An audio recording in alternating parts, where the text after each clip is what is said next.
Hi అండి. మేము బోటి అలాగే మామిడికాయ అన్నది చేస్తున్నామండి. ముందుగా అయితే కుక్కర్ వద్ద పెట్టుకుని ఆయిల్ వేసుకున్నాం సరిపడగా.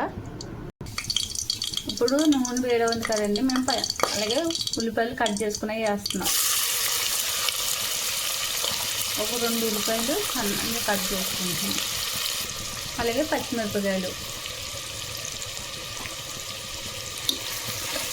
ఒకసారి బాగా కలిపేసుకొని తీసుకోవాలి. ఇప్పుడు కరివేపాకు అయితే తీసుకుంటున్నామండి. ఒకసారి బాగా కలిపేసుకుని ఇప్పుడు ఉల్లిపాయలు బాగా వేగిపోయినాయి కాబట్టి అల్లం వెల్లుల్లి పేస్ట్ వేసుకుంటున్నాం. 1 చెంచా వేసి ఒక 1/2 చెంచా అన్నది వేస్తున్నాం అన్నమాట. బాగా కలిపేసుకోవాలి.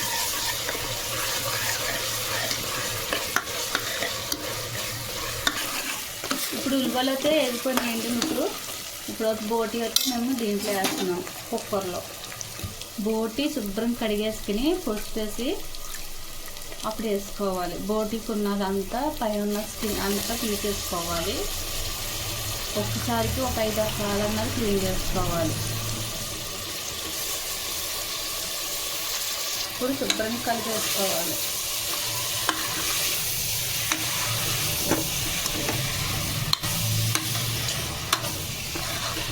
ఇప్పుడు ఈ కొబ్బరికాయ ముక్కలు మటన్లో బోటీలు వేస్తున్నాను.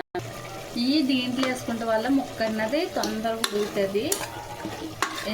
ఎంత గట్టిగా ఉన్న మాటలైనా సరే తొందరగా ఉడుకుతుంది అన్నమాట. అందుకని కొబ్బరి చెట్టు కానీ అలాగే ఇలా ముక్కలు కానీ వేసుకోవాలి.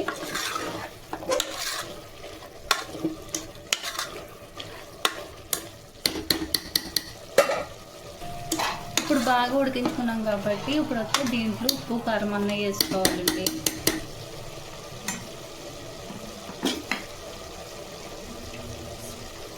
మనకి తగినంత కారం వేసుకోవాలి. కొంచెం ఘాటు ఉంటేనే బాగుంటుంది. ఆల్రెడీ మా కారంలో మసాలాలన్నీ కలిపి మేము కారం పట్టించుకుంటాం కాబట్టి జీలకర్ర ధనియాల పౌడర్ ఇవన్నీ అలా పట్టించుకోలేని వాళ్ళు అయితే మామూలుగా ప్లేన్ పొడిలు కూడా వేసుకోవాలి. ఇప్పుడు కారం వేసుకున్నాము, అలాగే పసుపు కూడా వేసుకున్నాము. ఇప్పుడు రుచికి సరిపడగా సాల్ట్,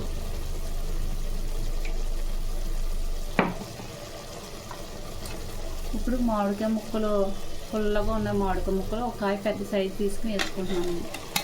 చిన్న కాకుండా పెద్దగా కట్ చేసుకుంటే మనకి కూర ఉడికినప్పటికీ మామిడికాయ ముక్కలు కూడా బాగా గ్రేవీ కింద అయిపోతాయి. గట్టితో తిప్పినప్పటికే మనకి మెత్తగా అయిపోతాయి అన్నమాట మామిడికాయ ముక్కలు ఉడికాక.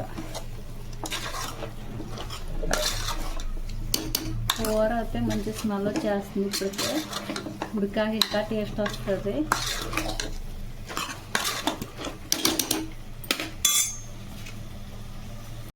ఇప్పుడు వచ్చి నీళ్ళన్నా వేసుకోవాలి.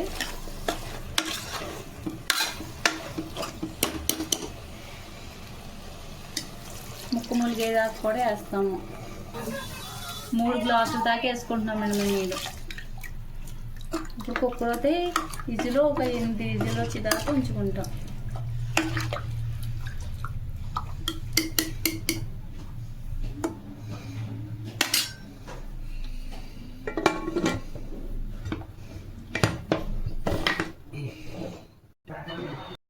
ఇప్పుడు అయితే చాలా సేపు అయిపోయింది, చల్లారిపోయింది కాబట్టి ఇప్పుడు అయితే విజిల్ తీస్తున్నాను. కూర అయితే దగ్గరగా అయిపోయిందండి. చూడండి, దాదాపు ఎన్ని నీళ్ళు వేస్తాము, ఎంత బాగా వచ్చింది. కలిపి చూపిస్తాను మీకు. మామిడికాయ బోటి కర్రీ రెడీ అండి.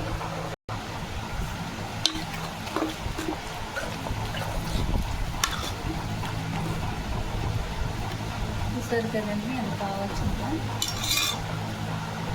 ముక్క అయితే దూదులాగా అయిపోతుందండి. అసలు అంత బాగుంది కూర అయితే.